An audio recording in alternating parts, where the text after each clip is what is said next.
Hello again from my front porch. Well, I have here recently, as our world continues to try to get back to normal. Not that I am not naive. I don't think we will ever see our world be like it was before. We can't just wave a wand and poof, everything goes back to the pre-pandemic life that we had. That's not realistic. That's just not going to happen. But as we move towards some semblance of leading a normal life again, which that seems like a fair objective for us to try to do that. A regular life, a life that is not dictated by the restrictions, but rather one we can again, open up and embrace life, not feel like we're sequestered all the time. As we all move that direction, my company has started moving that direction too, and we now are able to do a little bit of traveling again. We are doing some live training things again. Now there is a very strict policy guiding the circumstances under which such gatherings can take place. It is a very specific policy, and it makes sure that the trainers, the presenters, the attendees, the other individuals in the office, that everybody is protected as much as is at all humanly possible. There are layers of protocols put in place that everybody is expected to abide by. It is very thorough, I know, because I helped write it. And I have no more interest in myself or any member of my team either catching something or potentially spreading something to others. And so, we've implemented these plans, and as a result, I now have actually traveled twice. Made a 2-day trip to our DC office to oversee some training we launched there. And then this week I was in Ohio for a couple of days, 2 or 3 days actually, for a couple of days of training and a meeting, a lengthy meeting about our learning management system. What I can report is that the travel system feels very much like it did before. The process has not altered dramatically, for better or for worse. There are the COVID-related tweaks, much like what we're doing in our training approaches to things. Of course, everybody, you have to wear the mask. You have to wear the mask. You have to wear your mask at all times in the airport, on the plane, unless you're eating or drinking. And they did modify this time around, different from what had been the instructions back in October or whenever it was the last time that I had traveled. Back then it was you needed to wear your mask unless you were eating or drinking, and then as soon as you're done, you put it back on. Well, now they actually do try to encourage you to only take the mask off, to take a drink or a bite, and then immediately put it back on. That you can't. They don't want you just unhooking it and going, yep, I'm eating, I'm drinking. No, I'm still drinking this. See, it's still open. So they don't want you doing that, which I can understand.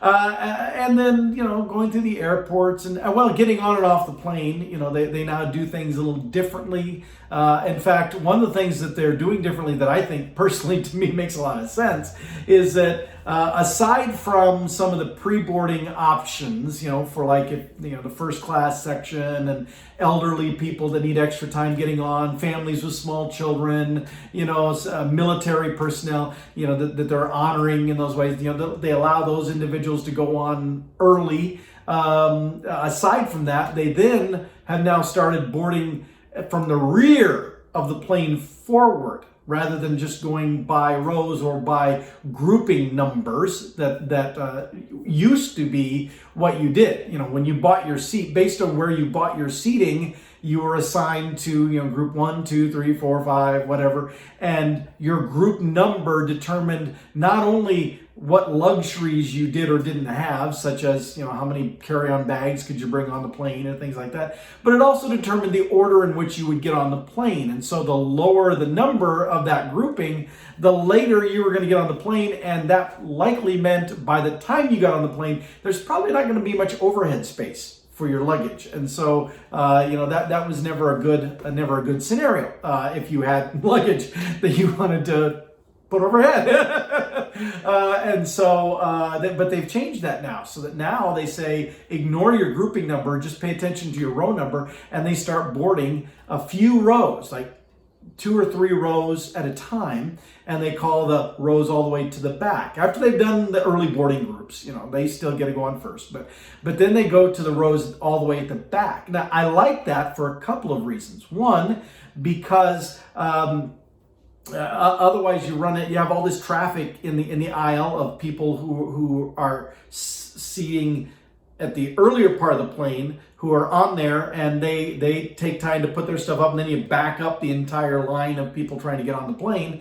But then even those people, once they're in place, they sit there and they're like, oh wait, I need that thing up overhead. And then they keep getting up and they keep grabbing stuff out, and again, blocking the aisle, and you're bumping or rubbing up against each other. And I've got an itch on my shoulder that just will not go away. Sorry. There. It was just driving me crazy.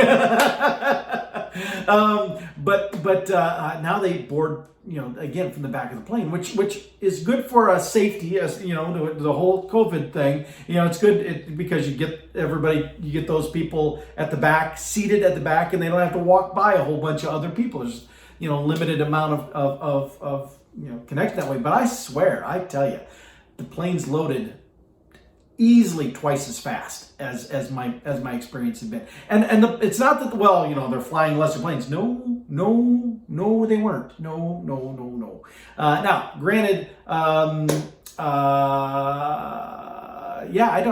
planes I've flown on have been regional size planes, so I'm pretty sure that none of them had 3 seats to a side. That they were just 2 seats to a side. So they're smaller sized planes, but I've been on those before. I know how long it takes people to get on and off. But this change in how they putting people on the plane, not only was it maybe smarter from a health standpoint, but I think it's just smarter from a boarding standpoint, because things just moved along, and I'd be sitting there and be like, "What? We're all boarded already? Whoa!" And then boom, we take off.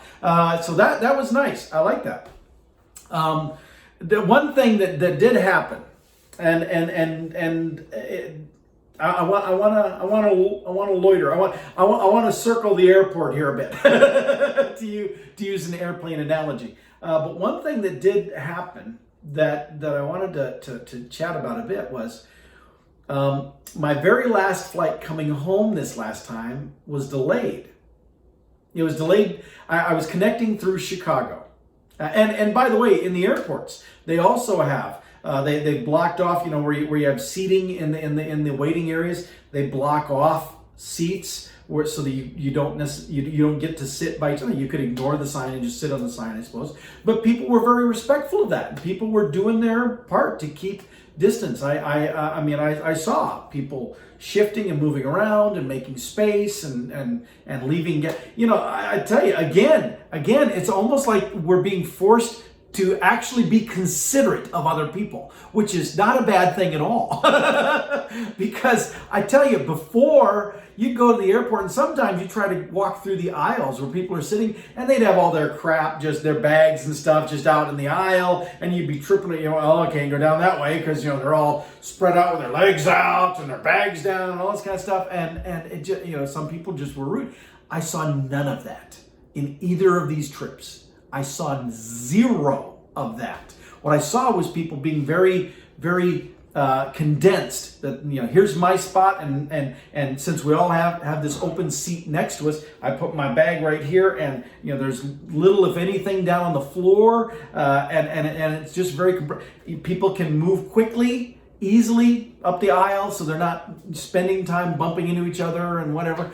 It was a healthier environment. COVID-wise, but I think it was just a healthier environment socially speaking too, because again, people seem to, they would notice, oh, someone's walking this way, oh, hold on, let me move my bag stuff out of the way because I know they need to get through because I don't want them loitering here by me. So I'm not saying the COVID pandemic is a good thing, but I am saying there can be some good that comes out of even the bad. And I'm hoping that as we define the new normal, that one of the things that comes with it is this heightened sense of awareness of people around us.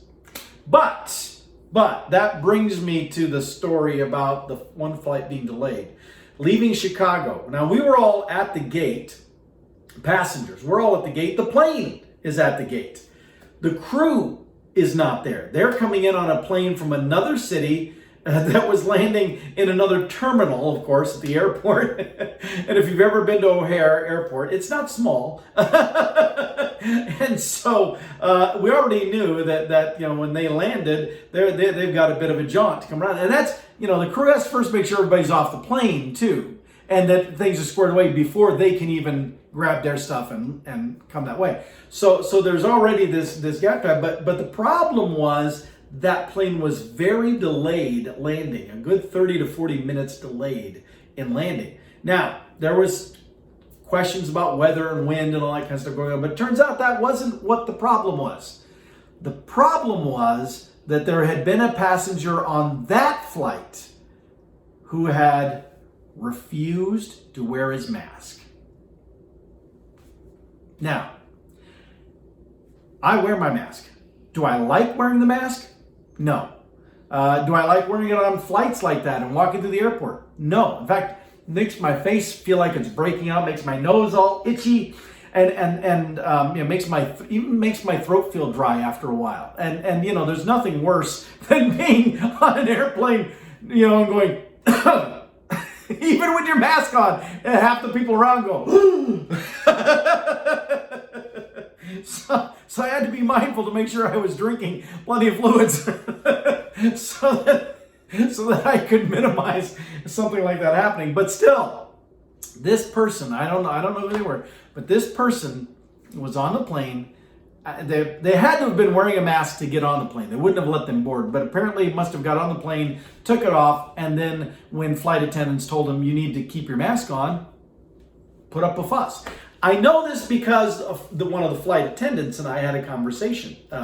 He, by the way, before any of you jump to conclusions. No, Paul is not. It's not another of those ladies kind of thing. But this flight attendant, he was sharing with me a little bit of the backstory that they had an individual, don't know the gender even, they'd had an individual on that other flight who had refused to wear their mask on the plane, and so ultimately they wound up having to have that individual removed.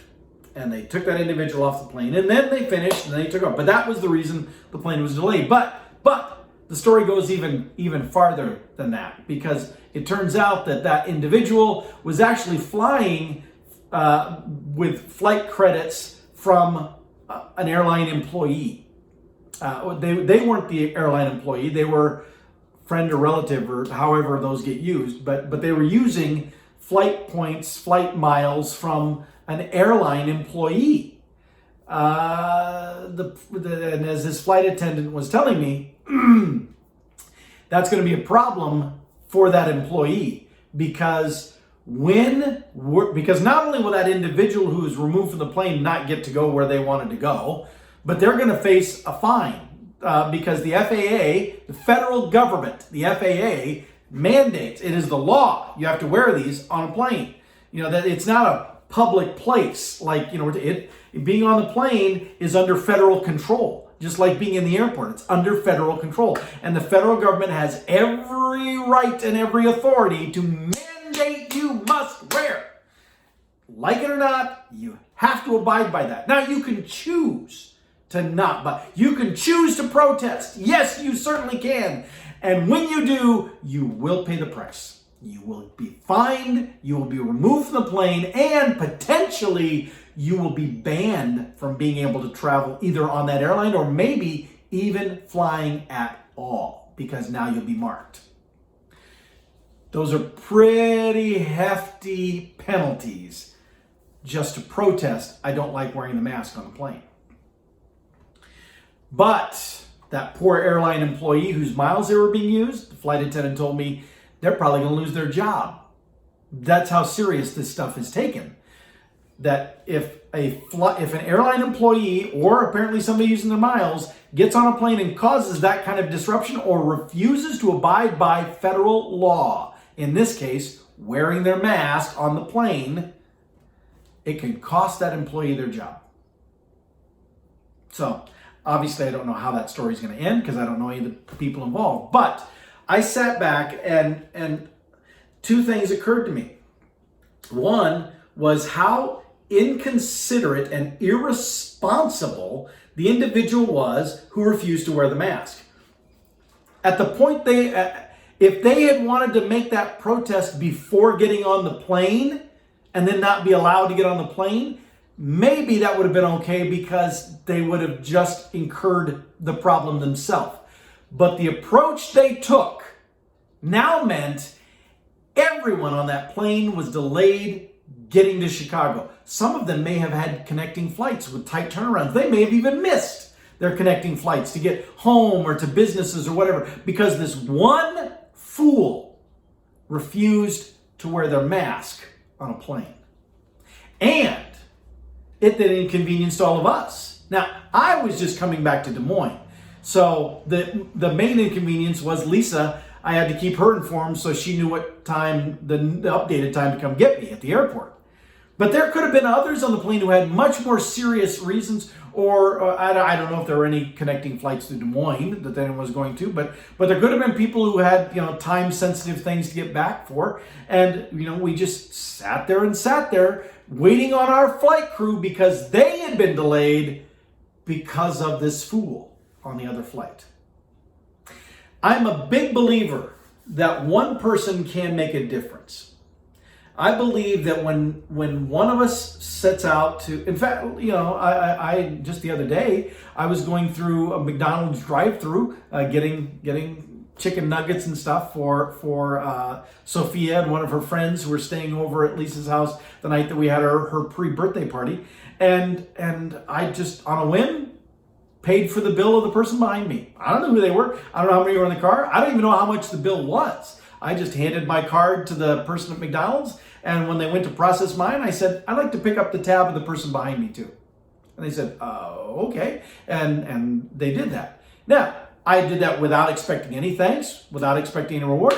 I'd like to think that the person behind me was happy about that they were touched by that they were like, whoa, maybe they even then paid it to the person behind them. I don't know. But the point being, I felt good about just doing a little something as one person. I believe that we can make a positive difference like that. But we also can make a bad, negative difference. I don't know this fool that refused to wear their mask on the plane, but I do know the impact they had on me, on everybody on my plane, on the flight crew of my plane, who were also the flight crew of the previous plane, and everybody who was on that plane. And who knows the domino effect. If any of those people coming into Chicago had a connecting flight and missed it, well, what does that mean for them? What might they be delayed getting to or miss out on? It could be important business things. Could be, honestly, I hate to be morbid, but a sick relative in a hospital on death's door, and the person's rushing to get there to be by their side, now gets delayed, can't make it, and by the time they get there, it's too late. That would be horrible. But of course, fool on the first plane who didn't want to wear their mask didn't think about any of that. All they thought about was, I don't like this mask. I don't want to wear it. Join the club. I don't know many people who do like wearing the masks. But when you take a stand, make sure you're the only one who's going to pay the price.